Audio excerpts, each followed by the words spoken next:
Okay students, welcome back to the chemistry class of class 8. Myself Sir Sunil, your chemistry teacher, and we are discussing the chapter physical and chemical changes. And today we are going to discuss one important point, energy requirement for the completion of a change. Please take out the book and stay on video, watch the video carefully. Okay students, here is our topic, energy requirement for the completion of a change. The energy requirements are for the completion of the two kinds of change, endothermic and exothermic change. This endothermic change and the exothermic change we have discussed in 7th class also. Okay, here we are going to discuss about endothermic change first. You know that energy is absorbed in an endothermic change. In endothermic change, the energy is absorbed, the heat energy is absorbed. In other words, a substance essentially requires energy from outside to undergo an endothermic change. Hence, an endothermic change continues only till energy is pumped in. The endothermic change continues only till energy is pumped in. For example, a solid melts or liquid boils only till it is heated. Okay, a solid melts, you see, in case of solid melts we have to give heat. If you are not giving heat energy to it, it won't melt. Okay, then a liquid boils only if we give heat only if we heat, then only a liquid boils. And the reaction between nitrogen and oxygen forming nitric oxide, NO, a highly endothermic reaction it is. It takes place only, but it takes place only in the presence of electric spark. The presence of an electric spark only, this change will be happen. The formation of nitric oxide by the reaction between nitrogen and oxygen. So, the reaction takes place the sky only when there is lightning. Okay. Now we are going to discuss about exothermic change. Heat is evolved in an exothermic change. So, at the first instance, it appears that no energy should be required from outside by the substance undergoing such a change. And actually, there are many exothermic changes, especially the exothermic physical changes, which do not need energy from surroundings.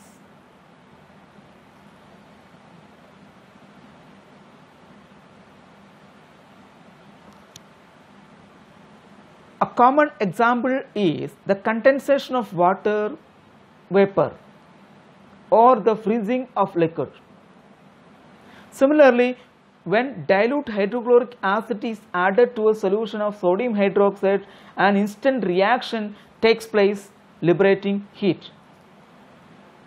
By liberating heat, an instant reaction takes place when dilute hydrochloric acid reacts with the sodium hydroxide.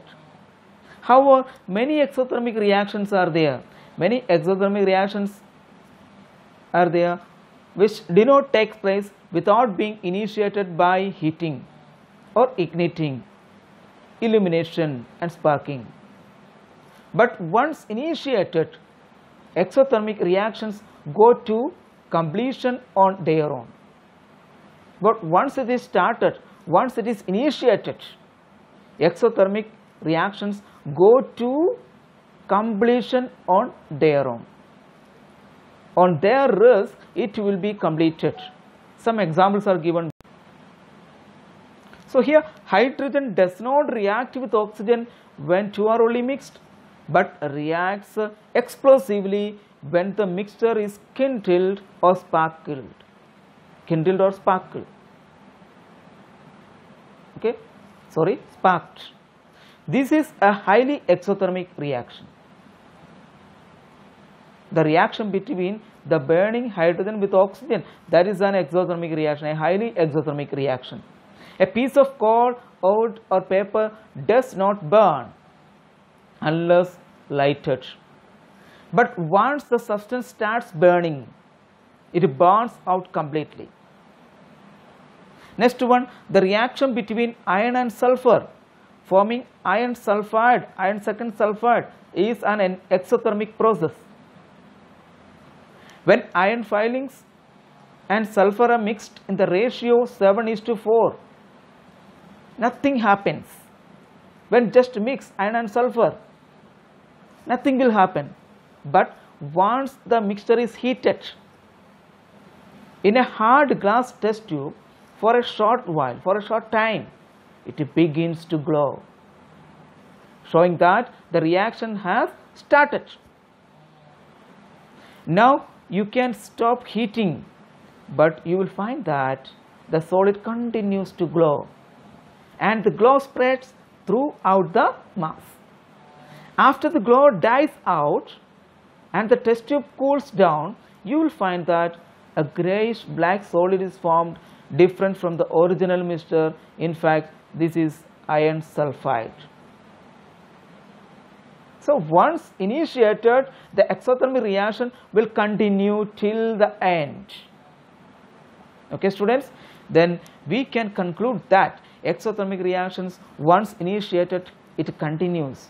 The heat evolved is more than enough to sustain it. Okay, students, we are going to wind up this session and also we are going to complete this chapter. This was our last point, so please read it. Clear? If you have any doubt, you can ask to me directly when class starts. Okay, tomorrow will come with our exercise part. Till then, goodbye and have a nice day.